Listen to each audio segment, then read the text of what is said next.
Ljóðspið eiga allar kindur, meiri og minni, mögu heimdallar. Viltu að ég valföður vel fyrir telja, forn spjöll fýra þau fremstu mann.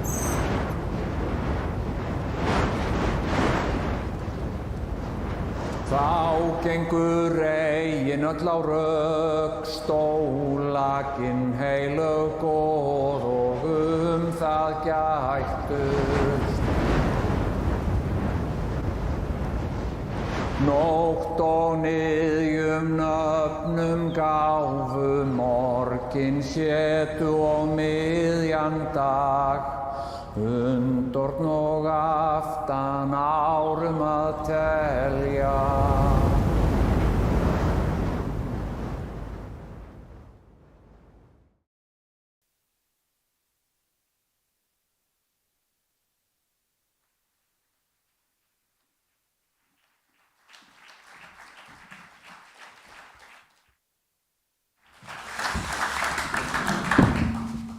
Dobré odpoledne. Good afternoon.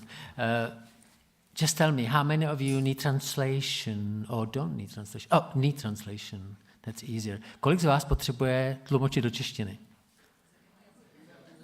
None. Fantastic. We'll save time. Oh, okay. So I'm lost if it's Icelandic. My guest tonight is introduced here at Much as the First Lady of Iceland, but she's got her own story to tell. She's an entrepreneur, author, speaker, mother, and feminist. She went from small farming Canadian town to adopted homeland, where, if I'm not wrong, by the World Economic Forum, is the most advanced gender equality in the world, where they elected first female head of state in the world as early as in 1980. There's a female chief of police and bishop of the national church, where everyone is addressed by their first name, where there is the entrance to the core of the planet Earth, at least that's what Jules Verne thought or wrote, where the volcano Eyjafjallajökull grounded all the plains around the world, and it might happen again with Katla. We hope not, but... Okay. And where also, sadly, the glaciers are melting. Estimated that because of the global warming, in 200 years, there might be none. Our guest is the author of Secrets of the Sprakar, Eliza Reid.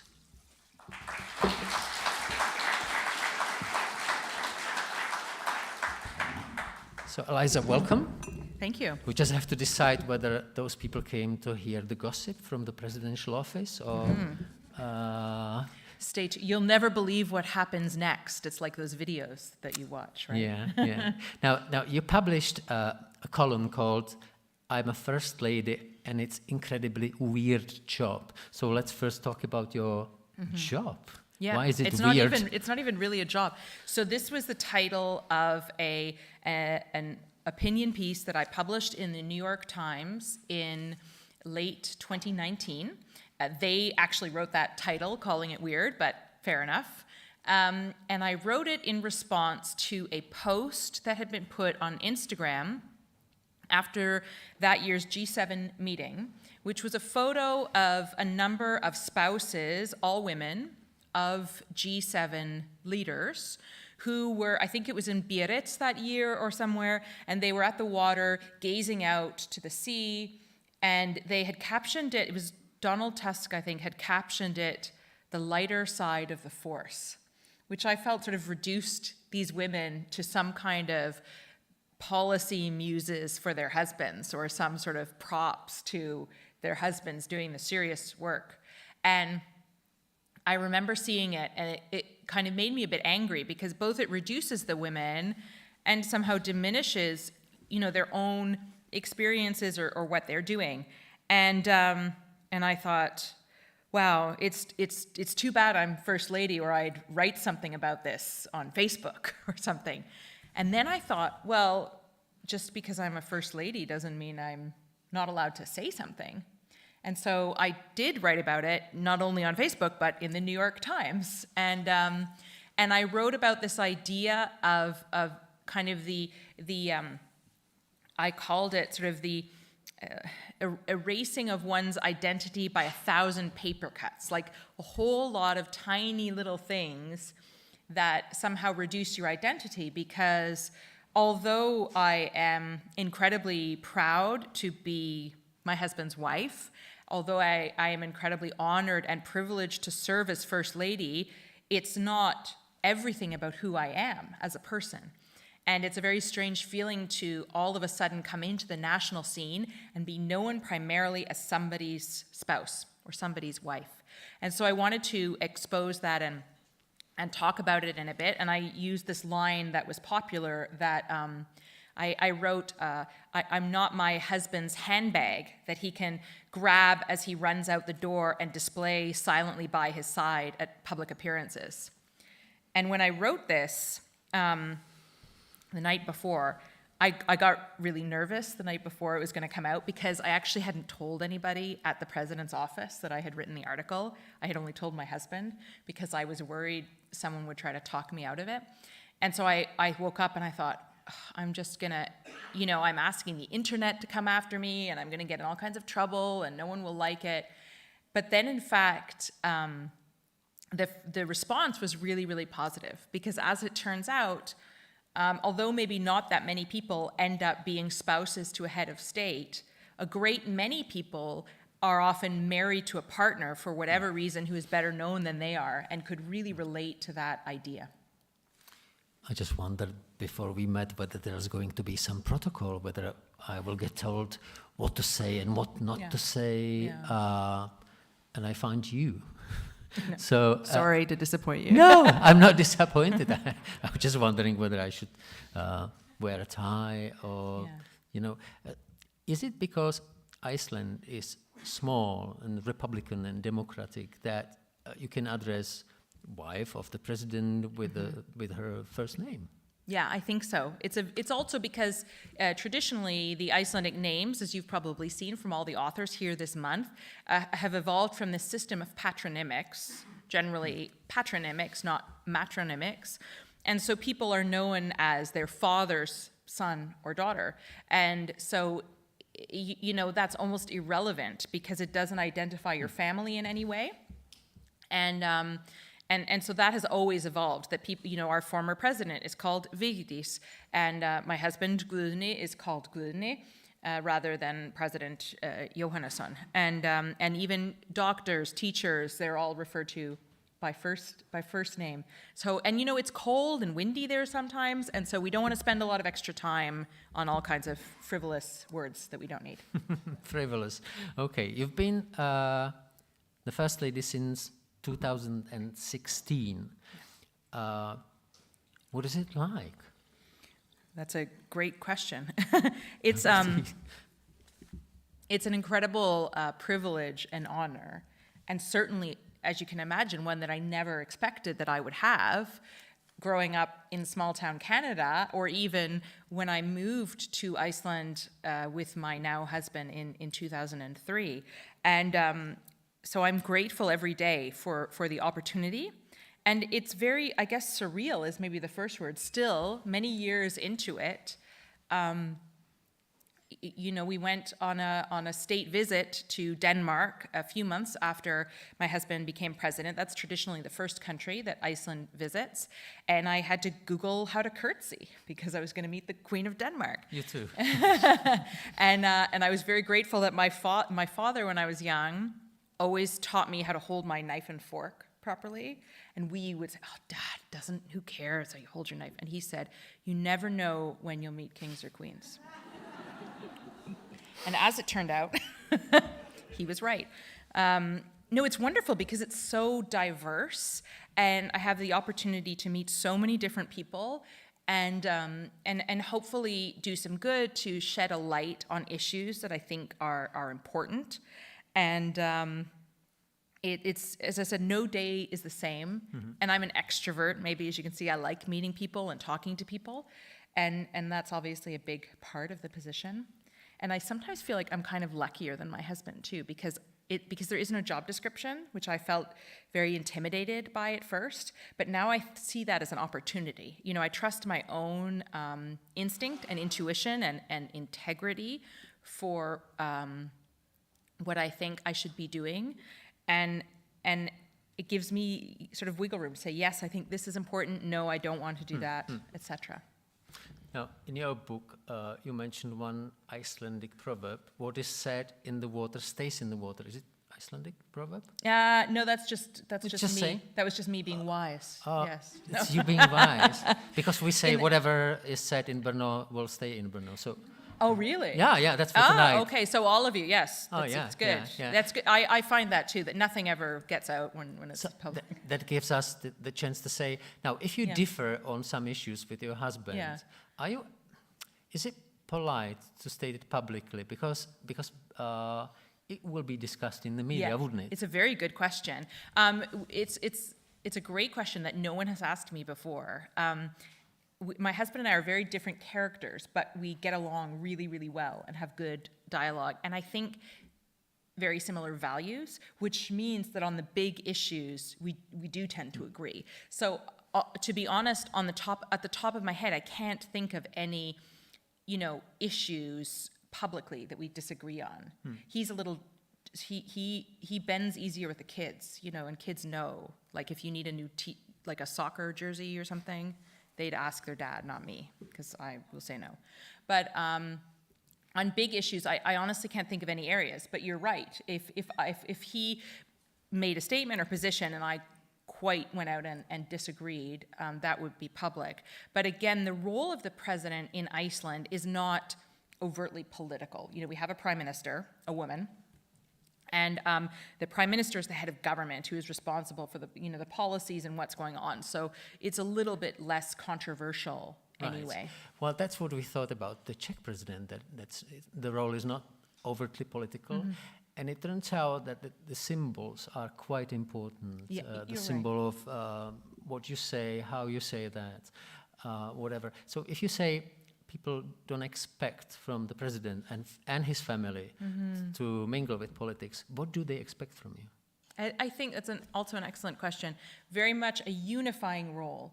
I was asked this a lot abroad in the context of running for office. People said, if you're running for president and you aren't a politician, what do you promise? What will you run on? And it has a lot to do with your character as a person, and introducing people to who you are as a person, what values you think are important, and exactly, I think really acting as a unifying figure and drawing out the things that tie us together as a society rather than the things that push us apart. And I think that it's so important in politics, in government, in private sector to debate things, to disagree, but to have respectful discussion and dialogue. And I think that's where the president, or anybody in this office, and hopefully I can too, help to remind people that while it's good that we disagree on approaches, we ultimately hopefully want the same things, and that there's more that unites us as a society and as a country and a nation than divides us. So would you say the president is sort of a mediator? Like the mediator? Maybe, yeah, and draws attention to important issues. Right. So, for example, he has emphasized a lot maybe underrepresented groups or groups that don't have as much of a voice in society. So he is patron of the Queer Association in Iceland. One of his first events after he took office was to speak at the National Pride Parade that was run in the month of August. He has done a lot of work with all kinds of disability associations and youth and kids and sports. He comes from a very sporty background and has talked a lot about, say, the benefit of being involved in organized sports with youth. Yeah, he's great with kids. Now, you called your role, or the New York Times called it, weird. Now, I find amusing the the journey to the presidential office of your whole family. It's very Icelandic in this. You describe it in this book. In this book, you will be shortly reading from that book. But can you give us an account how you can become a president in Iceland? Because is anybody interested? Yeah. You Yeah. can't run until my husband decides he's not running. Yeah. How it happened to your husband? I find it funny. It was, funny. It was shocking and rapid, I would also say. My husband is a PhD historian and an academic by background. He was a lecturer, associate professor of history at the University of Iceland. And I was working as a freelance writer and editor. This is in the spring of 2016. And we have 4 young children together. And they, at that time, were 2, 4, 6, and 8 years old. And we had this great little life in this little house doing this work. And in April that year, at the beginning of April, the Panama Papers scandal broke, which was this big international news story about well-known public figures who had money in tax havens. And the Prime Minister of Iceland at the time was implicated in that scandal because his wife had a company there. So they weren't ever accused of any law breaking or wrongdoing, but it was controversial, and there was a lot of protests.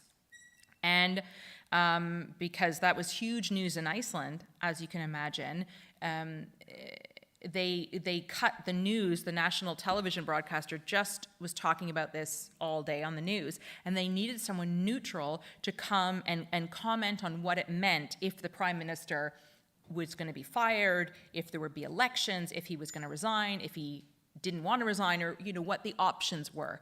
And they called my husband because he is an expert on the history of the presidency, and he is an expert on government and the Constitution. So this is a 100% true story. And at the time, there was an ongoing presidential election. And the president who had served for 20 years had announced quite separately that he was not going to be running anymore. That was scheduled for the end of June, so 2.5 months later.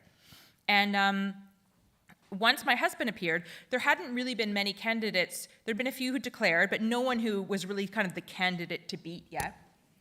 And people, I guess, were just impressed with him, how he spoke, that he knew the limits of the Constitution, he understood the role, but he wasn't partisan. And they literally started calling our house and saying, "We saw you on TV. Hey, Glune, we saw you on TV, and we think you should run for president." And sending him Facebook messages and all kinds. And it was such an onslaught, literally within a few days, that it was enough that he had to actually seriously consider it. I also partially say, because what's said in Brno stays in Brno, right? Keep reminding, please. Yes. Yeah. So this is the slightly longer but story, like a side version. So we debated, whether he was going to run. He decided he would run. He actually announced his candidacy for president on my 40th birthday. And we had a joke for many years that for my 40th birthday, I wanted him to take me to Paris. Paris. And 6 weeks before, something in March, he hadn't done anything, guys. And I remember thinking, well, this is lose-lose, because either I say, "Don't worry, honey, I was joking, I didn't really want to go to Paris," when of course I did want to go to Paris. Or I would say, "Fine, I will organize it myself and put it all together and drag him with me." And then, of course, he decided to run for president, which is like the best excuse ever to go to Paris. Not to go to Paris. Yeah. So, Sure. Fair enough. So he did that. He ran for president. He won. The election was at the end of June. We flew the next day to Nice in France because Iceland's men's football team is competing in the European Cup, and Iceland beat England. It was a huge football game. And so we advanced to the semifinals, which were against France in Paris, and we decided to go, and guess what date the game was? Our wedding anniversary. So he feels like he's won he didn't manage the 40th birthday, but he took me to Paris for our wedding anniversary the same year. Okay. Yeah. So I would love...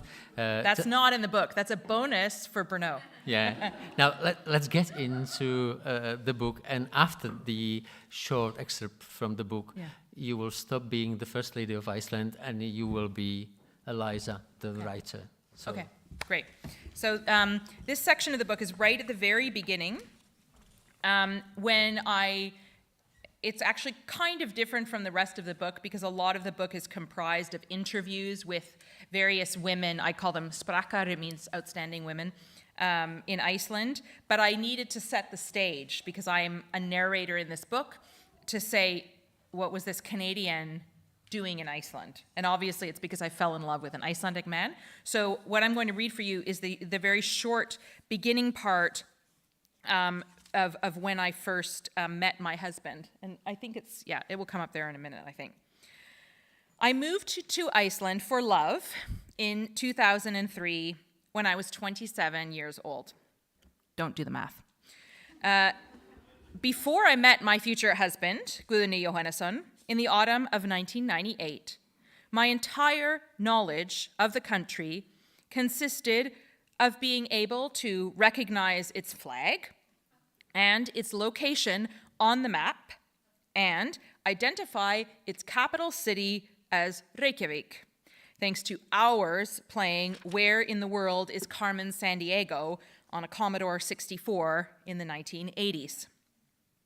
I did not know that even then, Iceland was considered one of the best places in the world to be a woman, that a unique alchemy of history, people, policies, and luck have produced a country that is arguably closer than any other to clutching the golden ring of gender equality.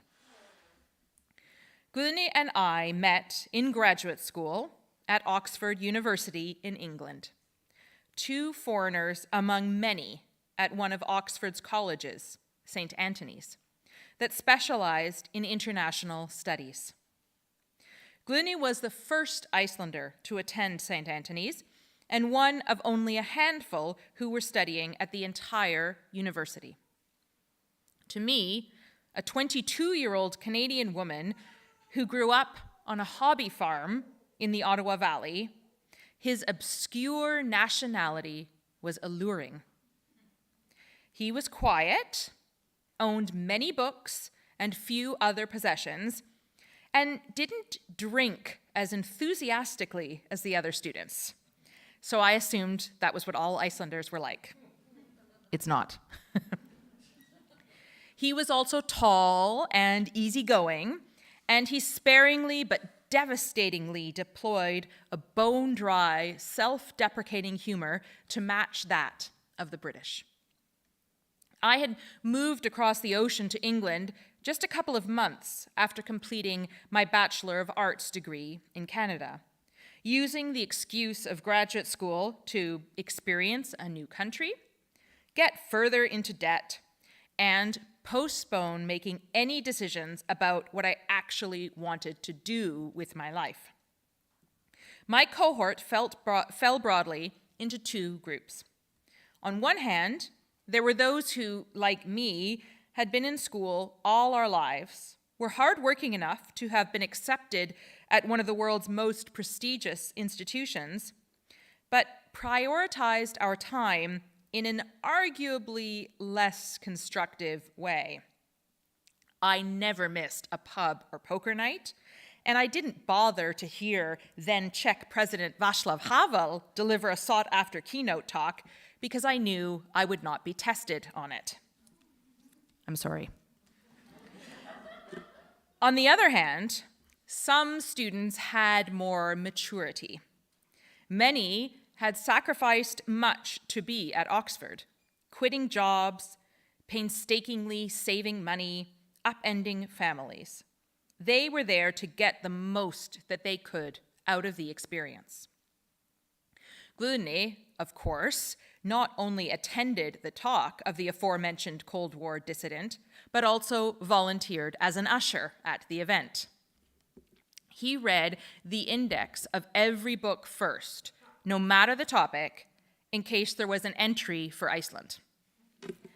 He clipped out articles in the newspaper on topics as diverse as historiography or sporting heroes, and filed them meticulously by subject in a series of binders, on the chance that sometime in the distant future, he could use them in an article or speech, a more prescient activity than the future president knew at the time.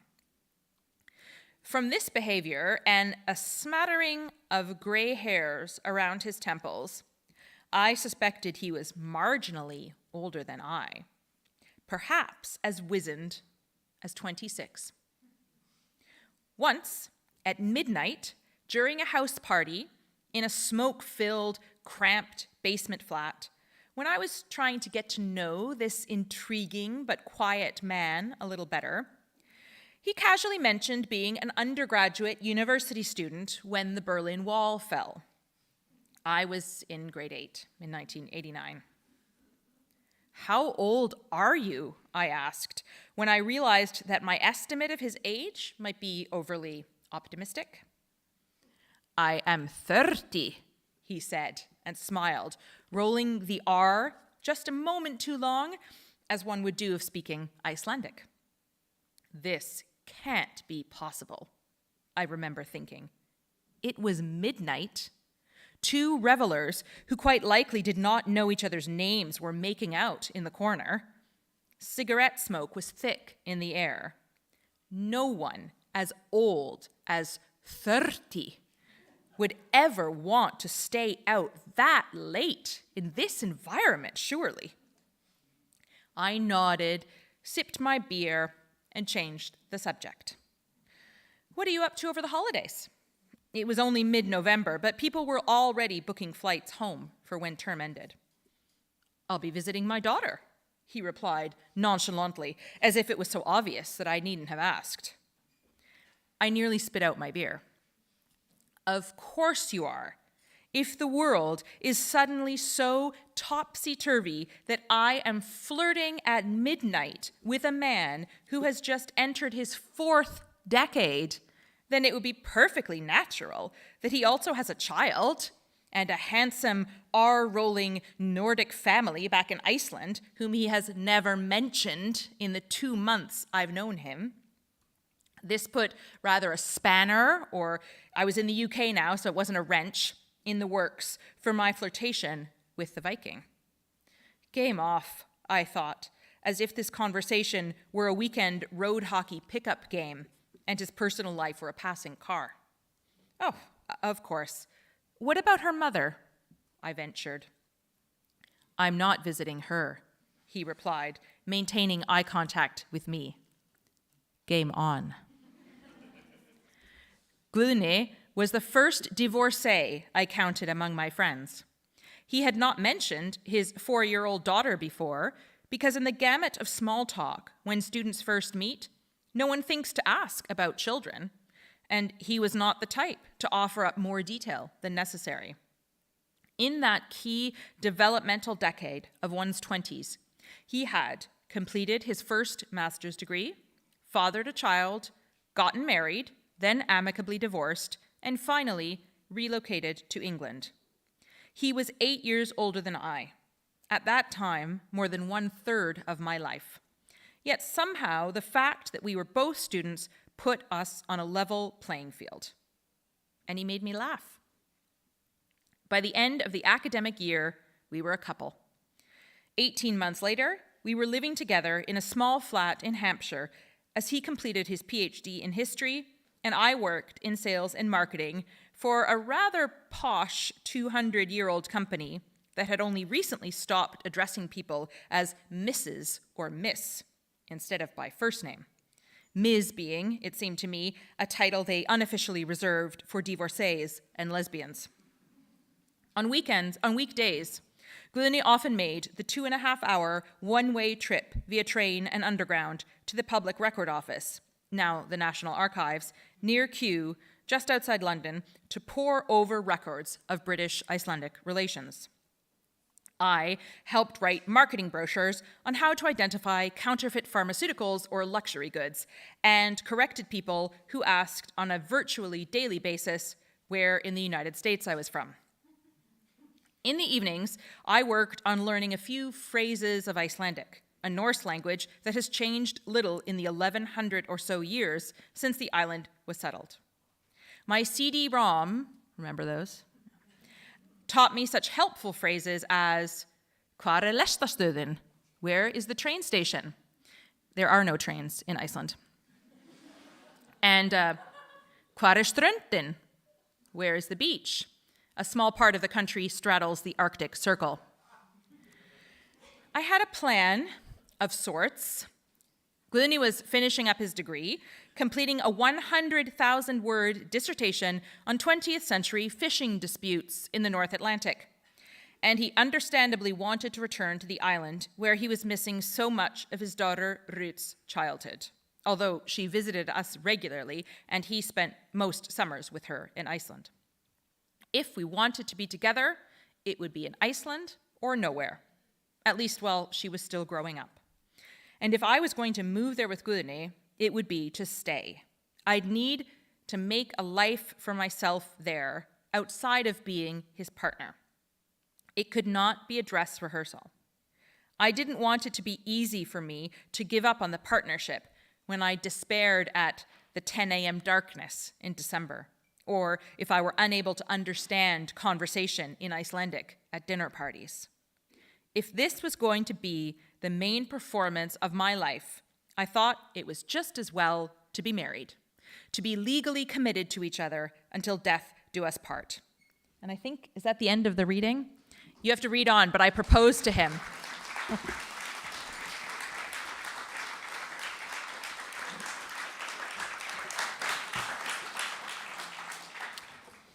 Nice applause. That's your participation in the evening. Now, tell us about sprakar, the Icelandic women. Now, traditionally, Yeah. I just wonder how a Canadian is an ambassador to Icelandic female, population. Yeah. So, what are they like? So this is actually that first chapter, the introduction, I have, each chapter has a little sort of subtitle, which is an Icelandic phrase or idiom. And this one is glögt gests augað, which means a guest's eyes see more clearly. And I think that has been what has been helpful to me, is that I consider myself also Icelandic. I have lived there for almost 20 years now. My children were all born there. I speak the language. I serve as the first lady of the country. And yet, I was born and raised abroad. And somehow that enables me to see things and really, I hope, draw out special things that I think people who are born in the country might just take for granted and not notice. And so that was really a reason why I wanted to write this book, because Iceland, we often say in Iceland, we like to say we're the world's best country for women. And according to the World Economic Forum, we are. But that doesn't mean that means everything is equal, far from it. And it doesn't actually even explain what it means. If you are a entrepreneur in Iceland, is your life any different than if you are a female entrepreneur in Czech Republic? I don't know. That's what I wanted to examine. And but there are things that I saw living there that I think the overall sense that I felt, and I think what I see makes the difference in this context, is the fact that we as a society, and of course there's some people who disagree with me, but broadly speaking, I think as a society, we have moved past this tipping point of debating, is gender equality important? Is working towards a more equitable society for everyone something that is good? Do we need to argue, why it is good? The accepted opinion is that it is good. Now we debate how we're going to do it. And the reason is that we see that gender equality is not women versus men. It's not a zero-sum game where women will get a lot and we'll be taking everything away from men. It's something that is going to elevate society for people of all genders. And the statistics and information show that. The more gender equal a society is, the more peaceful it is, the longer living it is, the happier its populations are of all genders. So I think that's sort of what I noticed, and we see that in the society. If you say, take an average woman, I know it sounds silly, average woman from Ottawě, 50 plus, an average female from Iceland, 50 plus. how would you compare them? What would be the expectations and what would be the roles? Really, I think if you're comparing Canada and Iceland, kind of similar in terms of ambition, I would think, in terms of expectation or thinking, I deserve this. In practice, I think Canada has a little farther to go. For example, Iceland has 48.5% women in parliament, which is one of the highest non-quota parliaments in the world. Canada has gender parity in its cabinet, but members of parliament are about 1/3, so significantly lower. And when we don't see women in public roles, it really has an impact on what people think they can be doing. And we also see women, targeted a lot more in the media and online in terms of abuse and that sort of thing. So I would say that, the 50-plus woman in Ottawa would probably have similar expectations, but might have faced different challenges. If she had children, it would have cost her a lot more to send her children to education. So she might have had to make more choices when it came to what her children would be doing. It's not guaranteed that if she has a male partner, that partner would have helped as much with the upbringing. Although, again, we see that increasing. Right. This is much. This is events concerned with literature. And you are very kind. And you say, if you never heard of Halldór Laxness, our only Nobel Prize winner for literature, you don't have to feel guilty, right? Yeah, it's okay. So we have, yes, Iceland won the Nobel Prize for Literature in the 1950s, our author, Halldór Laxness. And I used to always say, because we're a small country, that made us the country with the most Nobel Prizes per capita. Per capita. Because we're very small, and it really helps per capita. We're like a superpower per capita.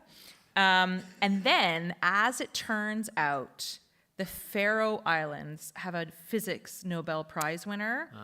Yeah, but we're friends with the Faroe Islands. They're fellow sort of North Atlantic neighbors, so it's fair enough. And then, in 1992, St. Lucia also got a Nobel Prize in literature. Even more dense. Even smaller. So we're falling down the per capita statistics. But if we get one more, maybe, in this month, you will see the next Nobel Prize winner, one of the 30 authors who's coming through here. It's not going to be me. Someone will. And then we'll leap up again. You heard it here first. I'm mentioning your Nobel Prize winner in 1955 for a reason, because I mentioned glaciers melted down.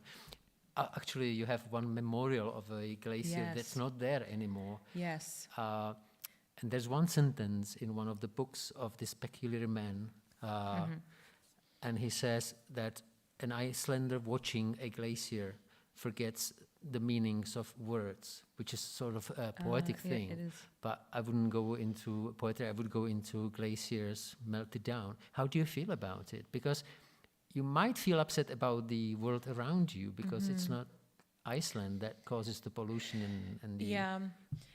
I don't know that Icelanders, we see the tangible effects of global warming on a daily basis. And, very tangibly is the shrinking glaciers. And you will have the opportunity, because if you go to that glacier, Oak, and there's a plaque written with a line about the glacier, and that was written by one of the authors who will be here later this month, Andri Snær Magnason. And, when I first visited Iceland, I could stop at the ring road and I could kind of walk to this glacial tongue that reached the ring road. And now I have to drive 5 kilometers in to go to the same glacier. And I see, for example, this is one bit of information that kind of stuck with me because it seemed counterintuitive. But in the southeast of the country, we have this glacier called Vatnajökull, which is the largest glacier in all of Europe. And under that glacier, there's a village called Höfn, or it means harbor.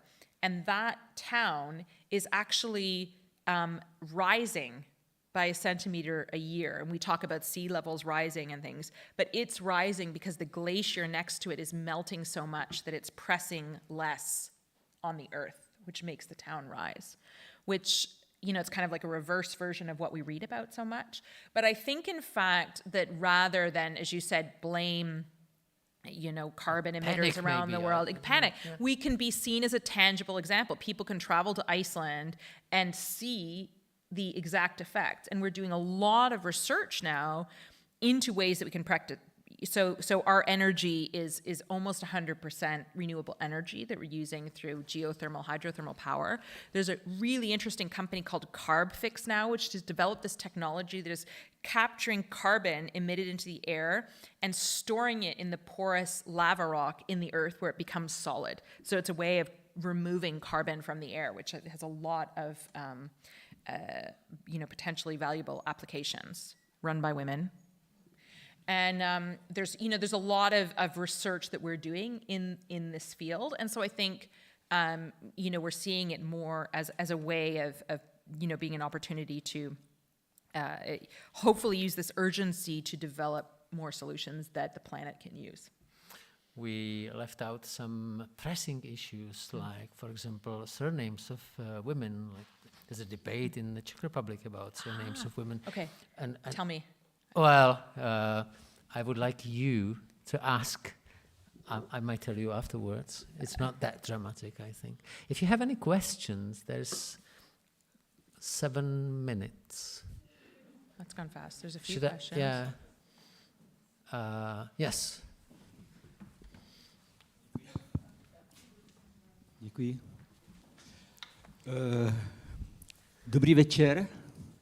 Děkuji za vřelé čtení.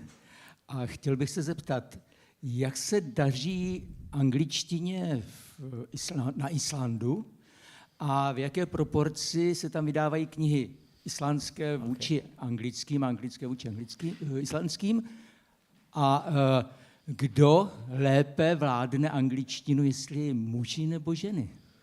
Wow, the question. I'm nervous. That doesn't sound like an easy question. And I have no idea what you said. The question is, how is English? How are the Icelandic people speak English, and whether men or women speak better English in Iceland? That I don't know that I can answer the second part really, but the first part. No data. No data, none that I have looked at least. Right. So the national language of the country is Icelandic, of course, and it's this beautiful and ancient language. And Icelanders, and I also include me in that, are fiercely proud of the language. It's very, very important to protect this language. It's the language of the sagas, our contribution, our ancient contribution to literature. And English is widely spoken, widely understood. Young people, watch YouTube videos and use English slang when they're talking with each other. And even though it's taught in the schools, they just start learning and speaking it. It's seen as very cool. And so that is, in a sense, a threat to the language. And it's something that is being debated and talked about a lot because it's very important to maintain the language. There's a lot of dimensions. One is this huge influx of immigration to Iceland because no one moves to Iceland speaking Icelandic, really, and unless you can ask where the train station is, and you never need to do that. So people need to be tolerant and understanding of the fact that it takes time to learn this complicated language. Meanwhile, I feel like as an immigrant, or certainly one who had planned to be there for the long term, I had an obligation to do my best to try to speak. So this is an interesting new dynamic and challenge that we see. And secondly, I would say, and interestingly, a huge threat to the language comes from technology, because Siri and Alexa don't understand Icelandic. And whenever it is faster than we can imagine, when our kitchens, when we say toaster, toast my bread, it's not going to understand it if we say rista bröðið mitt. And that's very important. So in fact, the government has embarked on this very intensive and long-term program to help fund the research into making sure technology of the future understands the Icelandic language. And my husband was actually in Silicon Valley in May to lobby for Google and Microsoft and Amazon and all these companies to develop Icelandic. And there's this great campaign underway that we both promote a lot, where they've got a database. They have to save millions and millions of phrases in Icelandic so people understand, so these machines understand our voices. So you can go in and like read 5 sentences, and they do competitions in schools and stuff to see who's going to read the most sentences in. What argument do you have in your pocket when you argue with Google or with big techs to teach those machines so they learn how to cook your meal or whatever? I know and I mean, I wasn't at those meetings, so I don't know what they say, but I would just say that a language is the key to a country's soul, and they don't want to destroy. They don't want to be responsible for destroying a soul. I don't know. That's maybe I would. That's a good argument. I feel like with companies, you actually have to say somehow they'd lose money, not be poetic about it. But maybe it plays on people's consciences or something. So the argument would be moral, like you don't want to destroy the soul of. Well, I think it's kind of moral, but I think practically, in the sense for Iceland, because Iceland and the Icelandic government is investing so much money, they can use the technology that they develop to keep Icelandic and say, hey, Google, why don't you use this and make sure that Siri is available in a whole lot of other small languages? Now, and we've done the work for you. I have a favor to ask the audience. Would a woman have a question so we might get even? Yeah. Good evening. I would like to know this.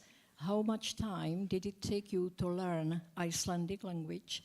And are you able to write your books in Icelandic as well? Thank you for that question. I wrote the book in English, but most of the interviews, I spoke with about 40 different women for the book, and I did almost all of those interviews in Icelandic. But I don't feel like I would write beautifully enough in Icelandic, although I worked with the translator a lot on the translation in Icelandic. The first part of the question is interesting because I am often asked this, often also in the past tense, like, when did you learn? And so I woke up one morning and thought, now I'm finished learning, and now because of course I'm always learning. I'm always learning new phrases and words, and it's amazing as you go through. I've always been trying to learn, running for office, with my president, my husband, when he was running for president, I would introduce him at events. And of course, you learn words like referendum and campaign, and I didn't know those words. And when my children started going to preschool, I learned the words like snot and dinosaur, which you have to use those words all the time when you have a preschooler, but you never use them otherwise. So it really kind of goes in phases. And I think the key is to not be ashamed about speaking and making mistakes. And I've made many mistakes. And some of them I can say in public and some of them I can't.